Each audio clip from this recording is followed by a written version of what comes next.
سے اللہ تبارک و تعالیٰ نے زمزم کا چشمہ جاری فرما دیا. آپ نے دیکھا تو جہاں پہ بیٹے کی ایڑیاں لگ رہی ہیں نیچے سے پانی کا چشمہ جو ہے وہ ابل آیا ہے.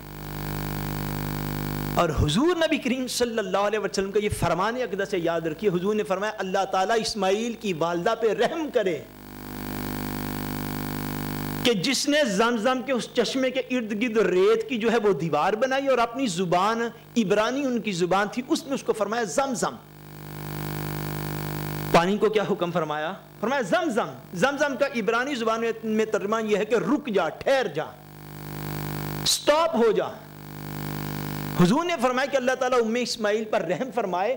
اگر سیدنا اسماعیل علیہ السلام کی والدہ اس پانی کو زمزم نہ کہتی، خدا تبارک و تعالیٰ اپنی قدرت سے اس پانی کو سارے روئے زمین میں پھیلا دیتا. فرمایا حضرت اسماعیل کی والدہ کا حکم ہوا اس کو، فرمایا زمزم رک جا. سارے ریت کی دیوار بنا رہی ہیں اس خیال سے کہ یہ ضائع نہ ہو جائے، تھوڑی دیر میں اس کو جو ہے وہ اپنے پاس سیو کر لوں تاکہ پھر پیاس لگے تو پھر کیا بنے گا. اس کو فرمایا زمزم تو رک جا. حضور نے فرمایا انہوں نے ایسا ارشاد فرمایا کہ پانی وہیں پر رک گیا. نکلتا تو رہا لیکن اب پائپ لائن بھی بچھائیں تو پانی وہاں سے جاتا نہیں ہے، بہرے کر کے لے جانا پڑتا ہے. یہ پچھلے دنوں میں ہم نے سنا چند سال پہلے سعودیہ گورنمنٹ نے یہ کوشش بھی کی کہ براہ راست پائپ لائن دے کر اس کو مدینہ منورہ تک پہنچا دیا جائے، مگر پانی وہاں پہ نہیں گیا. ٹرکوں میں لے جاتے ہیں صبح و شام، جس آپ گیلنوں میں لے آتے ہیں نا وہ ٹرکوں میں صبح و شام لے کر جاتے ہیں مدینہ منورہ میں. کیوں نہیں گیا؟ کہ حضرت حاجرہ نے فرما دیا تھا زمزم تو یہیں پر ٹھہر جا، تو یہیں پر ٹھہر جا. اب حضرت سیدہ حاجرہ رضی اللہ تعالیٰ عنہ کا میں عرض کرنے لگا ہوں، شرعی روحانی سٹیٹس جو ہے وہ ایک اللہ کے نبی کی والدہ اور ایک اللہ کے نبی کی زوجہ محترمہ اور اللہ کی ولیہ عورت.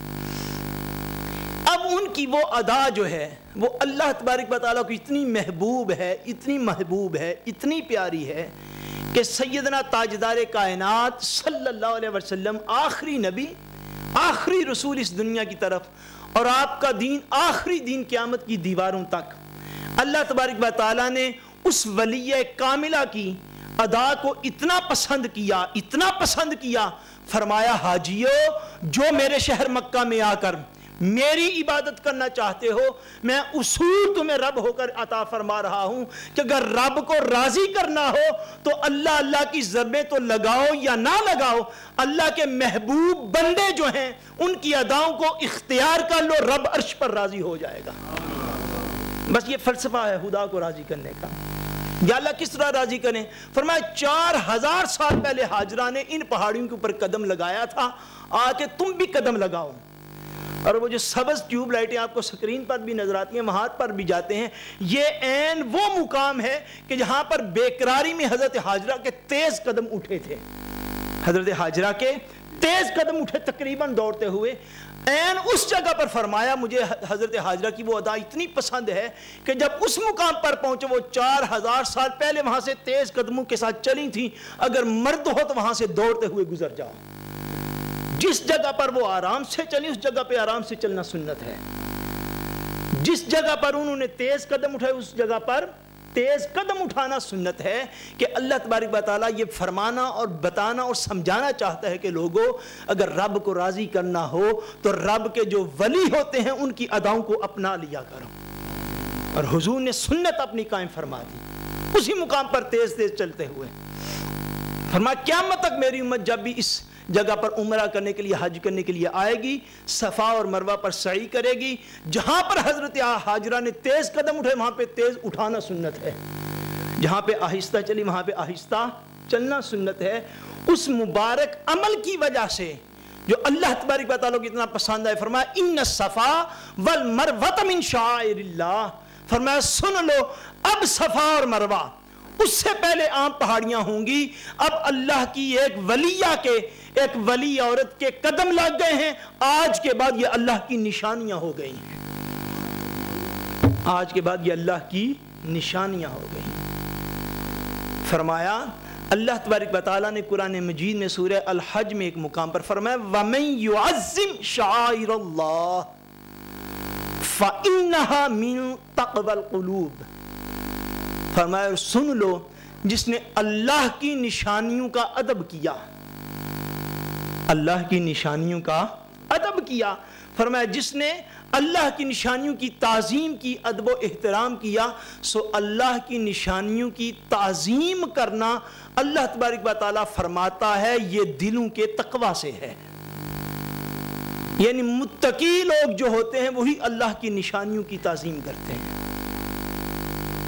اور صفا اور مروہ کی حقیقت کیا ہے کہ صفا اور مروہ پہاڑیاں ہیں، اس پر ایک اللہ کے ولی کے قدم لگے ہیں، تو اللہ تبارک و تعالیٰ نے انہیں اپنی نشانی فرما دیا، اپنی نشانی فرما دیا ہے.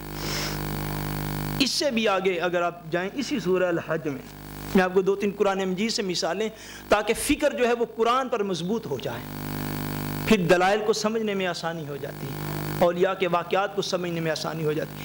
اسی سورہ الحج میں آگے اللہ تبارک و تعالیٰ نے بیان فرمایا وَالْبُدْنَا جَعَلْنَاهَا لَكُم مِّن شَعَائِرِ اللَّهِ لَكُم فِيهَا خَيْرٌ. اللہ تبارک و تعالیٰ نے فرمایا کہ یہ جو قربانیوں کے بڑے بڑے جانور ہیں، قربانیوں کے بڑے بڑے جانور، اونٹ اور گائے وغیرہ جو ہیں، جو حرم شریف میں روانہ کیے جاتے ہیں قربانی کے لیے، فرمایا وَالْبُدْنَا جَعَلْنَاهَا لَكُم مِّن شَعَائِرِ اللَّهِ. فرمایا یہ جو بڑے بڑے اونٹ اور گائے قربانی کے لیے روانہ کیے جا رہے ہیں، یہ اونٹ اور گائے جو ہیں یہ بھی اللہ کی نشانیوں میں سے ہیں.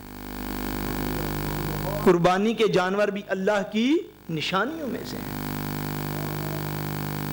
پھر اللہ تبارک و تعالیٰ نے ایک اور مقام پر آپ جانتے ہیں جہاں پر حضرت سیدنا صالح علیہ السلام کی قوم کا احوال بیان کیا ہے.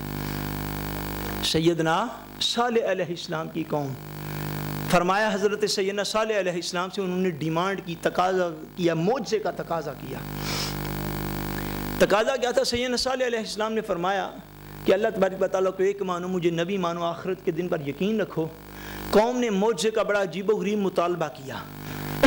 قوم نے کہا کہ جناب صالح علیہ السلام ہم مان تو لیں آپ کو، اور اکثر معجزات کا مطالبہ کرنے والے لوگ ضدی لوگ ہوتے ہیں، ورنہ انبیاء کو دیکھ کر، انبیاء کی تو شان بڑی اعلیٰ ہے.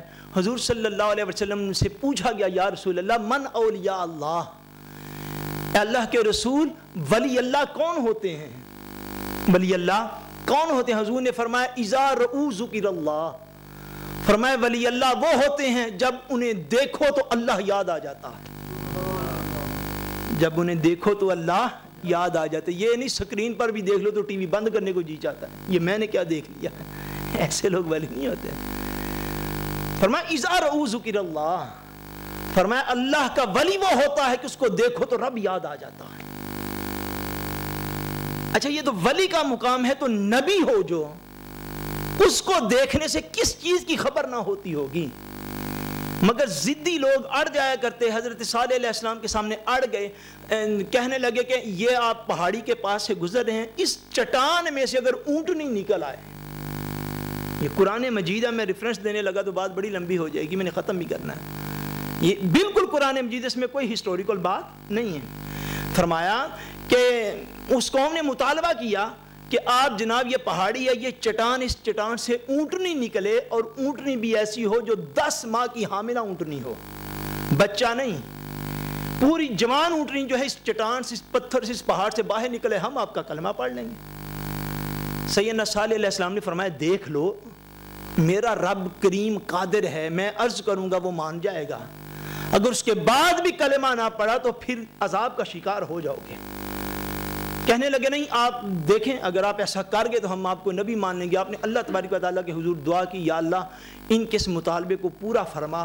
ان کے سامنے اللہ تبارک و تعالیٰ نے اس چٹان سے اونٹنی کو ایسے باہر نکالا جیسے اونٹنی اپنی ماں کی گود سے باہر نکلتی. پلی پلائی جوان اونٹنی جو ہے وہ چٹان سے باہر نکل آئی. سیدنا صالح علیہ السلام کی جب وہ اونٹنی باہر نکلی، حضرت صالح علیہ السلام کے معجزے سے قرآن مجید میں سورہ ہود کے اندر بھی، آگے 30ویں سپارے کے اندر بھی، مختلف جگہوں پر اللہ تبارک و تعالیٰ نے جس اونٹنی کو لقب دیا، فرمایا ھذہ ناقۃ اللہ. اے لوگو یہ صالح علیہ السلام کے معجزے سے برآمد ہوئی ہے، مگر سمجھ لو یہ صالح علیہ السلام کی نہیں، یہ اللہ کی اونٹنی ہے. کس کی اونٹنی ہے؟ اللہ کی اونٹنی ہے. بھئی اللہ نے اونٹنی کا کیا کرنا؟ نہیں، یہ بات یہ سمجھنا چاہیے اس بات کو. کہیں پر وہ